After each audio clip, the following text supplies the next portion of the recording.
Hello everyone, my name is Ian Alkema KI8AN. 13 years old and I live in Jenison, Michigan with my dad, KLK, mom who's not licensed yet, and my younger sister, Kirsten KE8ZYD. Today I'm excited to talk to you about fun with POTA, the perfect opportunity to adventure. But before I get started, let me tell you a little more about myself and my adventure into amateur radio. It all started when I found my dad's amateur radio. He showed me how it worked, and as soon as I experienced that, I knew I wanted to get my own license someday. In October of 2021, I became sick with COVID and was bored of being stuck at home. My parents said I had to find other things to do beyond TV and video games. My dad decided to give me a study guide for my technician class license to work through while I was sick. Studied during that time, and eventually I felt ready to take my test. Summer of 2021, I passed my technician exam and received my call sign KE8TMQ. My dad's friend came up with the idea that my new call sign should stand for too many questions. Depending on who you ask, that statement may or may not be true. Later that year, I received my first radio, and I enjoyed using it to check into local nets. I was able to connect with many other hams in the area and received lots of encouragement to keep going with amateur radio.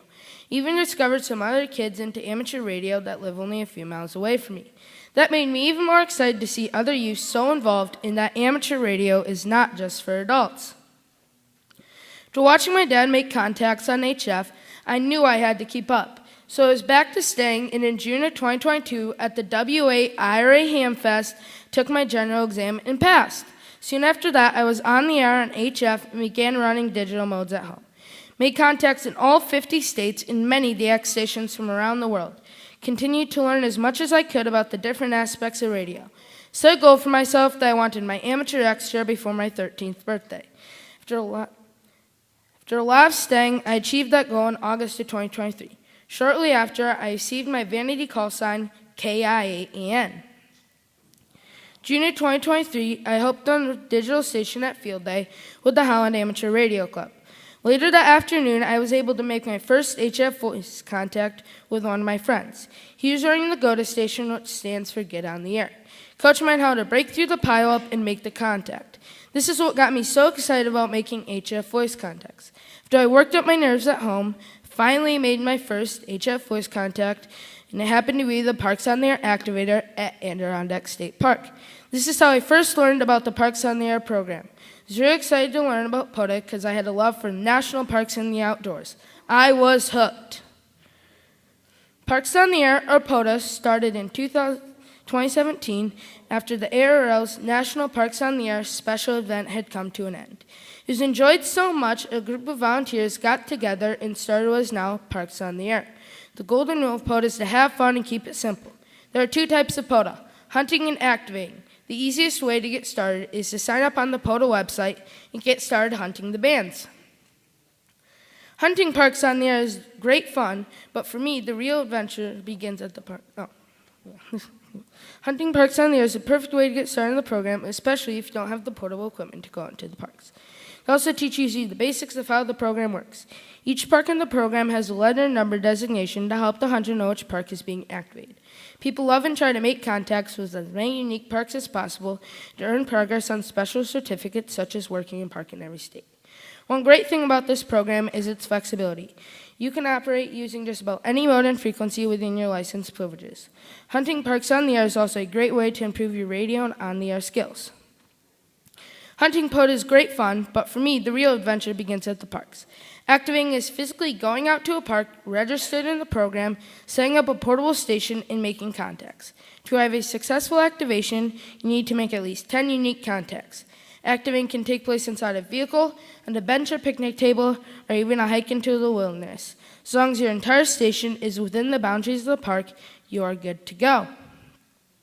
Before you get out of your comfortable ham shack to have your own POTA adventures, it's good to have a plan. Setting up a station requires lots of parts, and if you forget one, it can ruin your activation. Make a list of parts and equipment you need, such as radio, battery, coax, connectors, etc. Check your equipment as you're loading up and make sure everything's there. Researching the park is also a good idea, so you can have an idea of where to go. Sometimes there may not be an ideal spot to set up a full-size antenna, and you may need to bring an antenna with a smaller footprint. It's also good to be prepared for the weather. For example, on numerous occasions I forgot my coat and gloves. Trust me, sitting out in the cold while logging and operating the radio can be miserable. In my experience, just getting to the park can be an adventure. One time we tried to go to Newaygo State Park, but there's so much snow into the road into the park, our truck almost got stuck.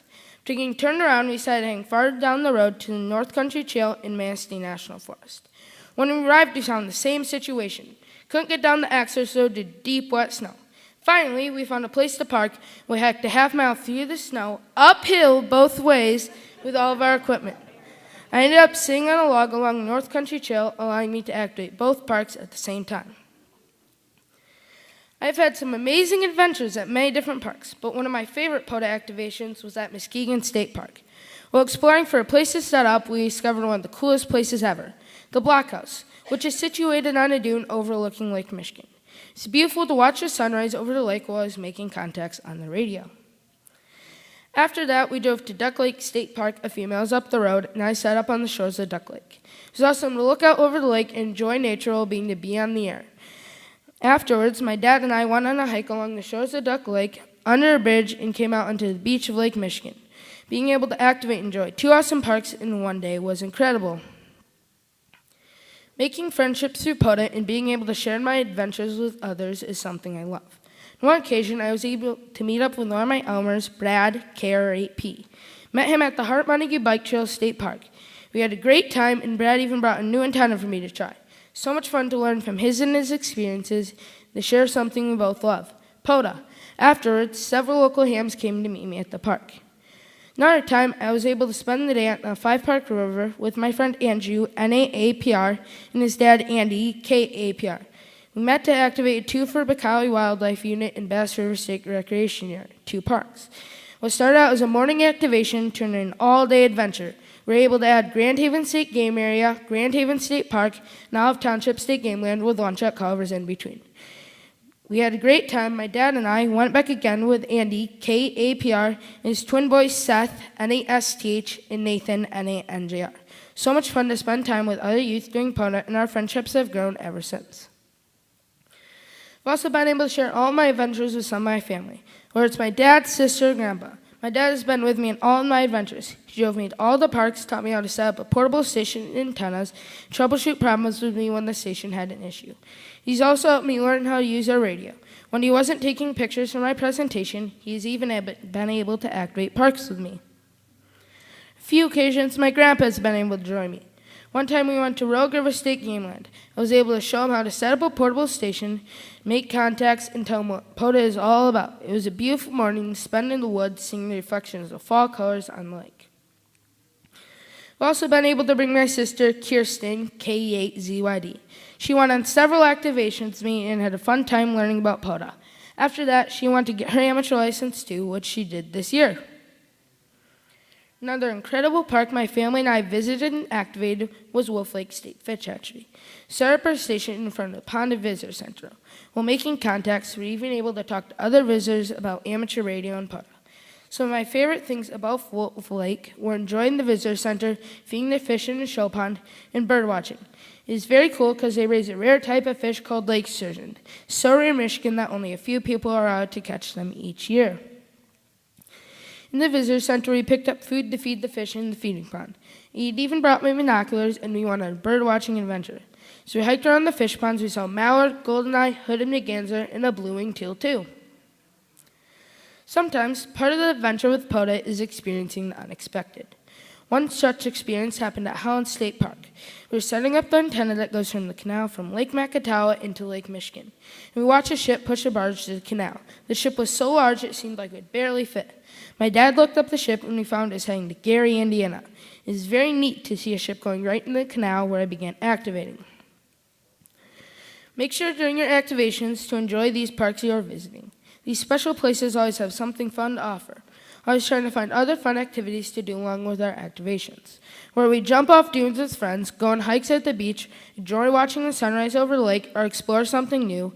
POTA can be a lot of fun and the first step to new adventures. Parks on the Air is the perfect opportunity to adventure, and I hope you'll try it out. pull you out into the parks, help you learn how to set up a portable station and antennas in different conditions, and improve your radio skills that could even help during emergencies. POTA also lets you build relationships and friendships with other operators, people, and puts amateur radio in the public spotlight. You never know who you'll meet that'll be inspired to get their amateur radio license next. You also get to enjoy some really amazing sights and experiences. I encourage all of you in this room to give Parks on the Air a try, get outside your ham shack, have your own POTA adventures.